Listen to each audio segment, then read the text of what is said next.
And here we go. Can everybody see that okay? Usual question. I would always ask that for reassurance, don't you? We can, thank you. All right. Good afternoon, everybody. My name's Heather McClean, and it's nice to see some familiar names and faces among the participants here today. So my talk is about finding your voice, a multifaceted approach to originality and similarity in student writing. That's a little bit about me. All of the slides are up on the Bolib website. So I've been at UCA for 2.5 years now, and I've been working with creative arts students since 2015. A little bit about our university. It's young, it's small, and it's scattered, if I was to summarize it in 3 words, which brings its own set of challenges. But yeah, so we work with students on all the undergraduate and postgraduate courses on all the campuses. There are a lot of challenges where we work because it came to internationalization quite a lot later than other HEIs. We're a little bit late to the table. So there's not really any history of EAP and pre-sessional and all of that. That's all very new for UCA. It was a learning curve for them. And the staff, the academic staff, are a bit less familiar with working with international students. And like every university, there's the number of international students is rising. And for us, a new challenge for us is large numbers of students from South Asia, and it's a completely new academic context to learn about. We knew all about Chinese students, but not about South Asian. But that does give us quite a lot of freedom in terms of, because EAP is new, so we don't have any history, so we can we're given quite a lot of flexibility and freedom to do what we feel is best. And I've found, I don't know if others find this, I've found that creative arts academic staff are really, really supportive of EAP, and really, like, we're sort of treated equally. We're not in any way sort of second class, or, you know, we work very sort of on a very equitable basis with the creative arts tutors. Look at three different aspects. The multifaceted approach that we're sort of implementing as we speak, how assessment methods are changing, and some various successes of those, and some of the areas where we're collaborating, like quite specifically to help students develop their own academic voice. That's Epsom Business School, where it's sort of our petri dish, if you like, our area for experimentation. All right, so here's our context. We've of course, very frequent instances of plagiarism, particularly among these two cohorts, these two groups. The academic misconduct policy is written in extremely complex language. Staff themselves didn't really know the consequences of plagiarism charges and penalties, never mind the students. And the students, of course, unaware of the policy, and the background basically is they're getting emails saying your work contains plagiarism. Do you accept the charges? They'd say yes, and then they get their student visa revoked, and they've got 60 days to leave the country. And they say, there has to be a better way than this happening. It has to be some other process going on. It doesn't result in them suddenly being withdrawn from the course. So this Braytag's the big name in academic integrity, and basically the approach that we've taken is to try and be as holistic as possible. Okay, so rethinking what the policy says, rewriting the policy, including, so not just what we do in orientation and induction week, thinking about how do we change assessment, providing support for staff, and teaching the students how best to use Turnitin as well. Okay, so a few more quotes justifying a sort of holistic approach. All right, we used this framework from Braytag just so we had, you know, a theoretical approach or a theoretical framework to work from. And we looked at it this way. So the idea of access, making sure that the policy is clear and easy to understand, right? Make sure that everybody knows it, students and staff. Okay. Working collaboratively, establishing a collaborative working group to look at all aspects of academic integrity and academic misconduct. How are students and staff getting the information? What are all the stages? Do we need to add more steps? How can we improve things?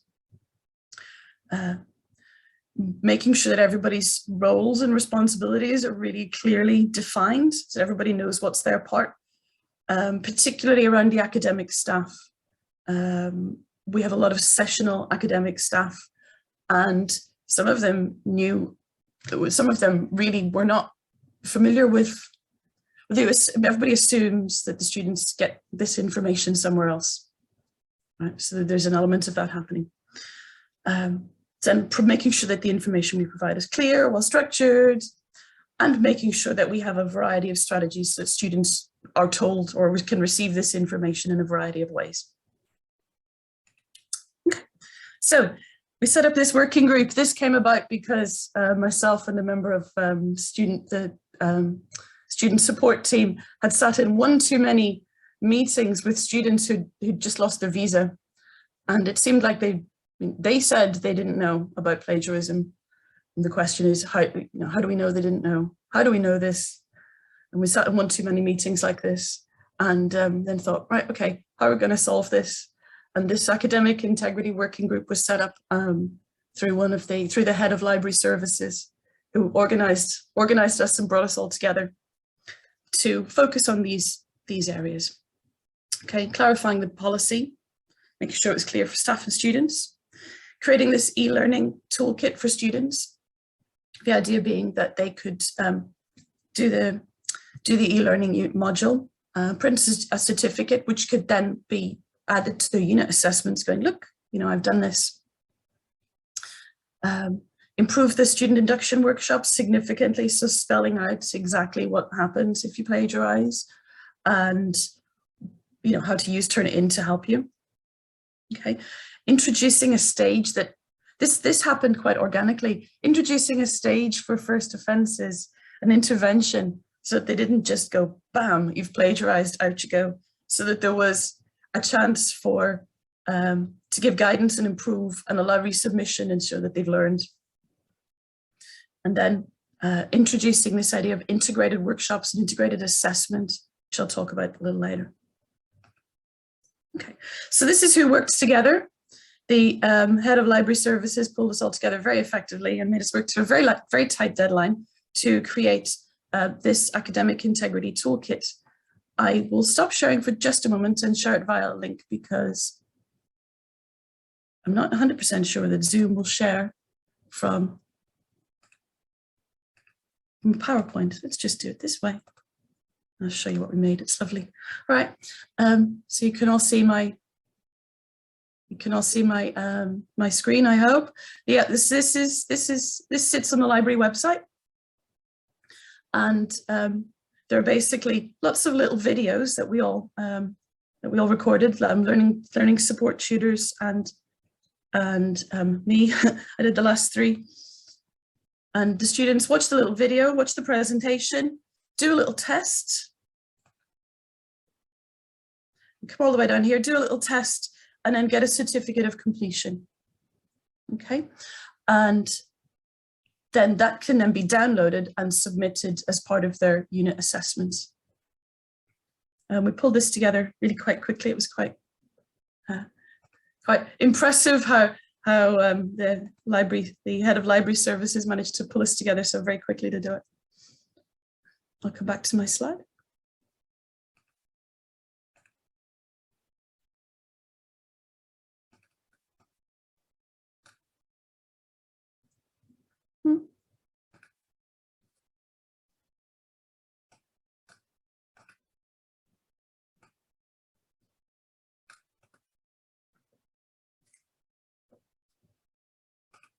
Okay, so we should be there.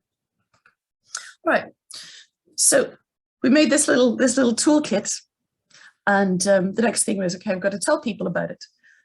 So we've started within the Epsom Business School because their instances of plagiarism were highest, and it's a confined space, and the staff there were the staff who were most on board with this whole process.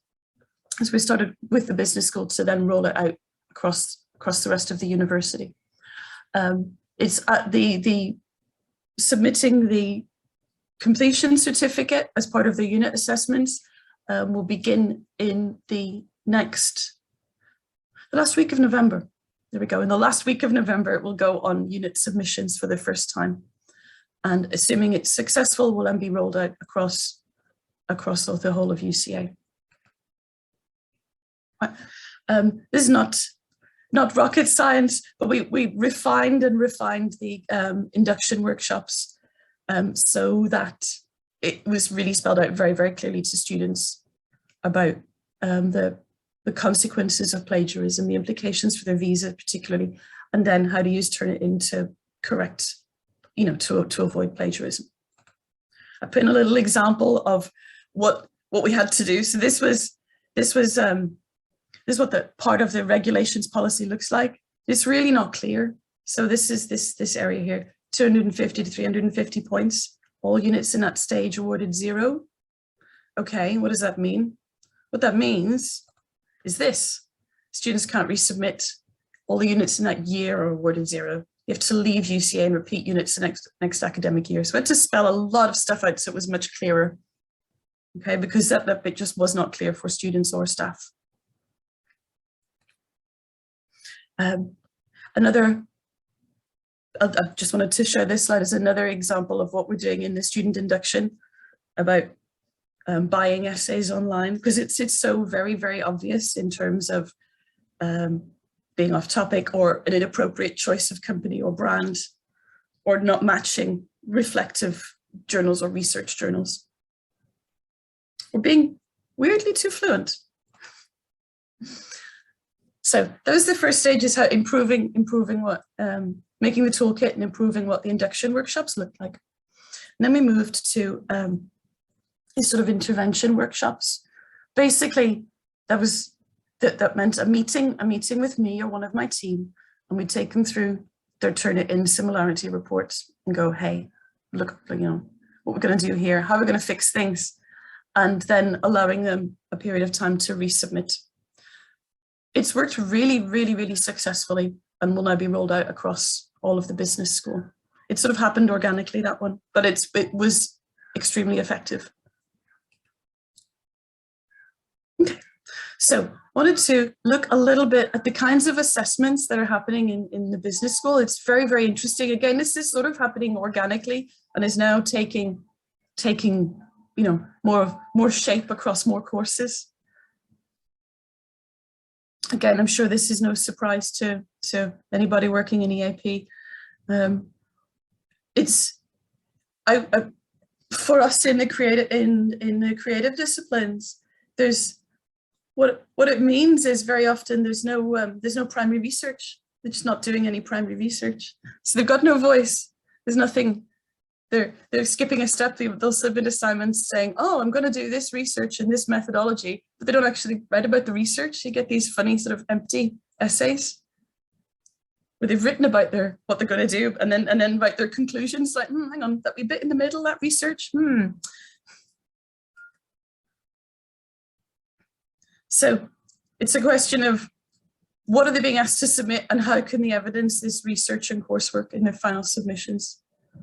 Okay, so they're creating quite a lot of multi-part assessments, which are really interesting. So they'll have to submit their final essay or their final written piece, but also with that, they'll have to complete a reflective blog. They'll have to submit, they'll have to put the link for that in what they submit. Or they'll have to submit research notes, showing that they've engaged with the topic. It's just trying to, it's all very labor intensive, trying to prove what you've done during the course is now connected with this piece of writing. Okay. One of my favorite assessments was a marketing strategy report.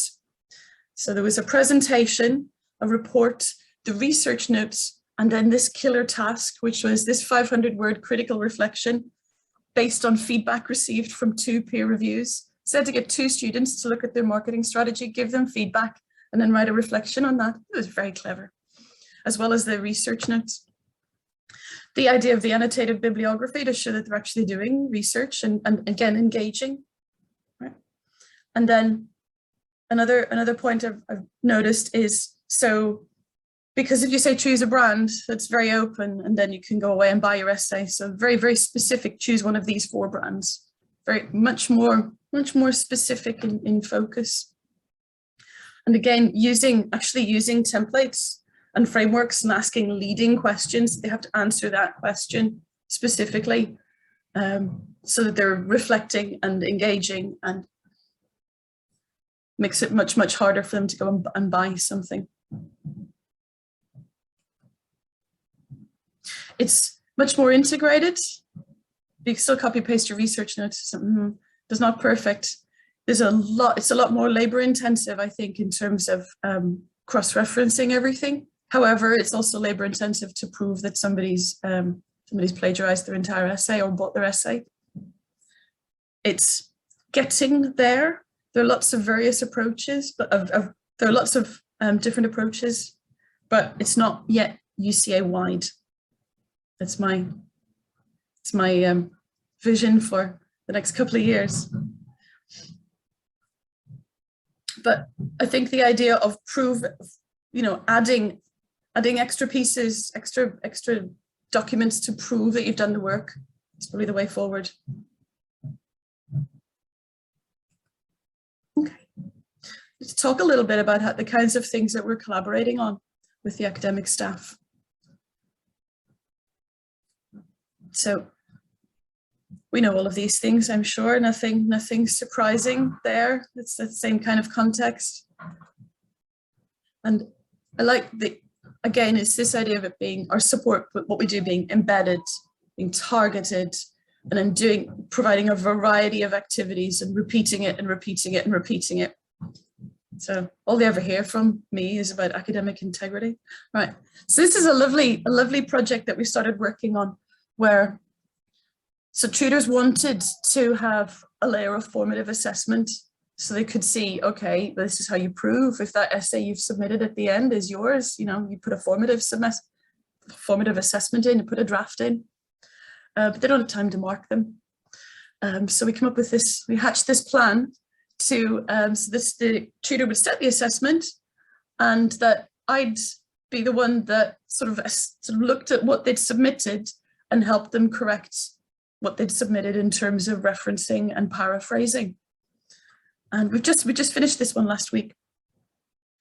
So I did 2 workshops with a particular cohort of 60 students. The first one was that, please, you've submitted your draft. This is what you're going to learn on Turnitin. This is how Turnitin can help you.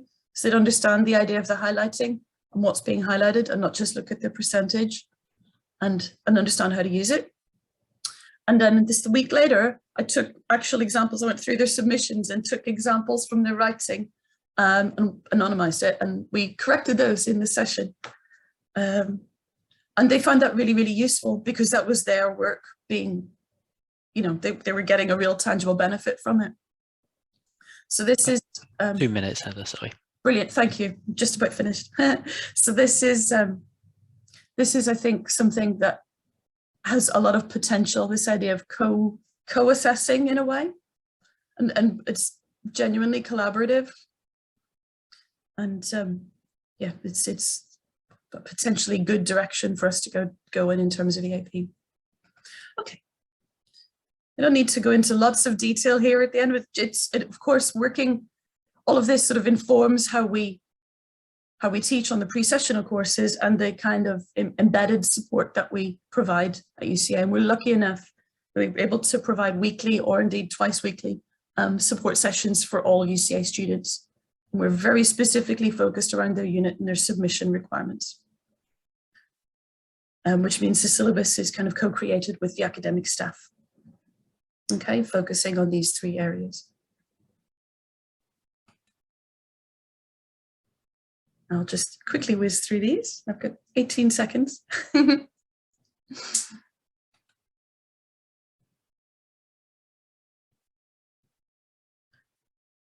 I spent a lot of time with templates and creating models, and looking at model paragraphs, and doing a lot of that. Oh, that was my timer.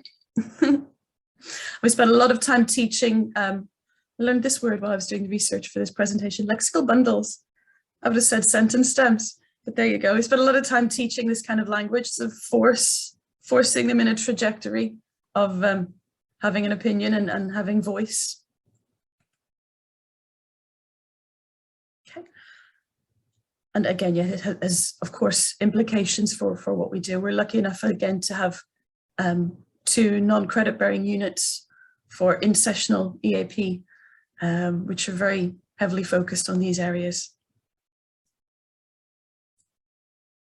It requires a lot of trust and collaboration between academic staff and EAP team. That takes time. We've just been working in UCA for 2 years, so it takes a little bit of time to get all these things moving, but I'm very pleased with our progress so far. There are complexities around making this mandatory. What unit do you embed it in? What's the implication for non-submission? But we're getting there. And the next step is to create an e-learning module for academic staff. And there are lots of, it's not impossible at all, but how do you make it mandatory? How do you implement it? And then how many staff do you need to do all of these things? Here's my bibliography. Okay, that's me. Thank you. Super. Thank you very much indeed, Heather. That's really interesting to hear about your context and your approach and response to challenges, which I think many of us can relate to.